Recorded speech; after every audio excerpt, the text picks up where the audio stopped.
Now we finally got something new from Nintendo when it comes to Breath of the Wild 2. At E3 we finally saw a new trailer that gave us a lot more information, but they did say it won't come out this year, but in 2022, which is a bit disappointing. However, this trailer has already given us enough info so that we can piece together what happens in the game. Well, at least the beginning. Sure, we don't know everything, but we know enough. And so today I will talk about something dark. Link gets consumed by malice, and this will probably have a huge effect on him in the game. But how did that even happen? And what could be the effects of it? Well, I know exactly how it happened. So, let's dive right in.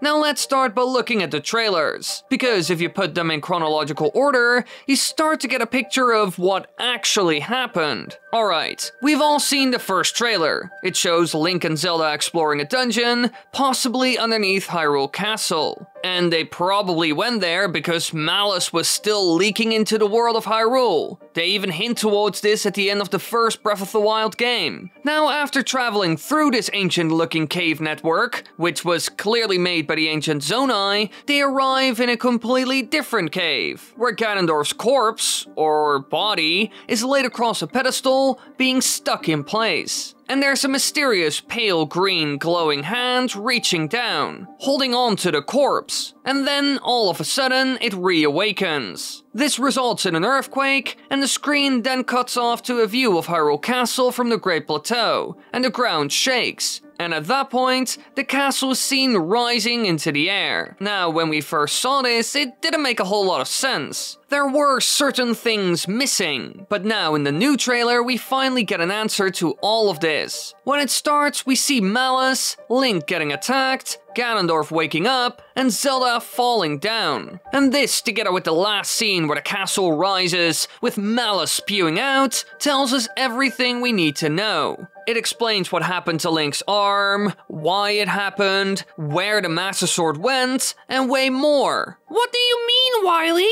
I don't get it! You're lying! Whoa, calm down. I will explain. In order to understand what I mean, you have to look at one thing in the trailer. The moment where Link gets attacked by the Malice. This part is crucial. You can see in the bottom right corner of the screen that Link was actually holding on to something. The Master Sword. So it was actually a sword arm and weapon that were engulfed in Malice. And this could explain why you never see the Master Sword again. If you look at the other footage seen in the game, you can see that the weapon is missing from every frame. So clearly something happened to it. And the fact that it's seen in this part of the trailer also tells us what happened. They came into the room where Ganondorf was found and were obviously shocked. And so they tried to stop him. In the end, Link probably tried to strike down Ganondorf. But this backfired. And thanks to this, his arm got damaged and the sword was probably broken in some way. In the end, the arm was easy to fix, thanks to the weird green Zonai arm attachment that was basically there. However, the sword is probably a lot harder to fix. We already see this in Breath of the Wild, where it took 100 years to recover. It could even be that this is the main conflict of the game. Heck, maybe it was corrupted and now there's some sort of evil Vi. And this wouldn't even be that weird. Because in Skyward Sword we already see something similar to that. A guy called Girahim. He's the henchman of Demise, the true bad guy of the game.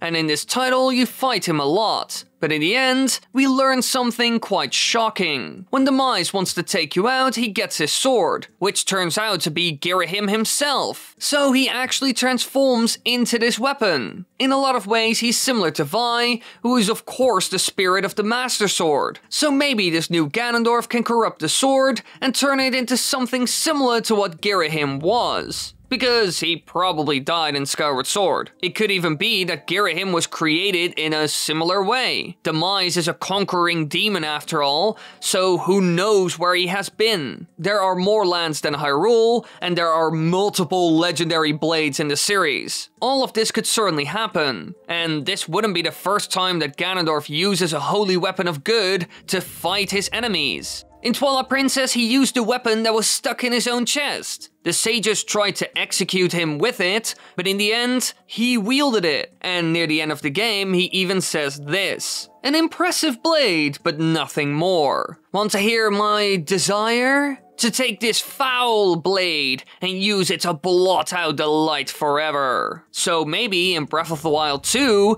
he will use a tainted and corrupted Master Sword to win this time. It would certainly be a fun twist on what we saw in Skyward Sword. And so far, it's quite clear from the new trailer that it took at least some inspiration from that game. There are a bunch of floating islands after all, but there's still a question that's unanswered. How could this happen? The Master Sword is the most powerful weapon in the universe of Hyrule. We all know that. It's a weapon that's also known as the Blade of Evil's Bane, the legendary sword, the Sword of Legend, and the sword that seals the darkness. The Master Sword was originally crafted by the goddess Hylia as the Goddess Sword, and was later forged into this mighty weapon by the hero. And once it reached its final stage, it turned into the only weapon that was able to defeat Ganon in the games it appears in. For example, in Ocarina of Time, it's even able to defeat Ganondorf in his most powerful form, while he also has the Triforce piece of power. But for some reason, this all-powerful and legendary blade wasn't able to harm Ganon this time. Heck, normally evil of any kind can't even touch it. But now Malice can completely cover it. Well, it could be that the blade wasn't completely powered up, which is something we have seen before. For example, in the Wind Waker, where the sword does nothing to a being like Ganondorf. And that's because you find out in the game that Ganondorf murdered the sages of Earth and Wind, known as Laruto and Fado. And thanks to this, the Master Sword's edge has dulled, and its power to repel evil has completely faded. And so in this game, you must awaken the two new sages in order to regain that lost power. Later on in the game, it's even explained that those sages are completely necessary.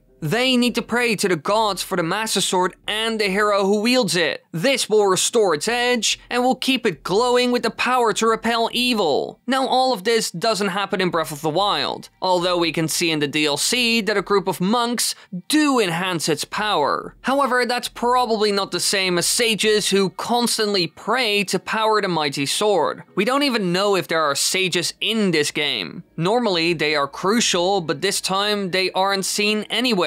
Unless you think the last Sheikah monks at the end of the Master Sword trials are sages. But hey, that's just a theory. So, yeah, maybe that's why the sword ended up failing. And so in the end, Link was corrupted, and his arm had to be purified by the Zonai artifact. Now obviously we can't be sure if this is true at all, but personally I do think it's possible. It's clear that this game will be filled with surprises. Also, I want to thank my editor Kotlol for first speculating about what happened to the sword, and then seeing it in the trailer. That was certainly a crucial part to understanding the story of this game. And now, we know a little bit more about it. Thanks for watching, everybody. I hope you enjoyed this video. Be sure to leave a like, subscribe, and hit the bell button. There's way more coming. I'm very hyped for the game. Let me know what you think about the game and everything down below, and about this video, of course. And then I'll hope to see you all very soon.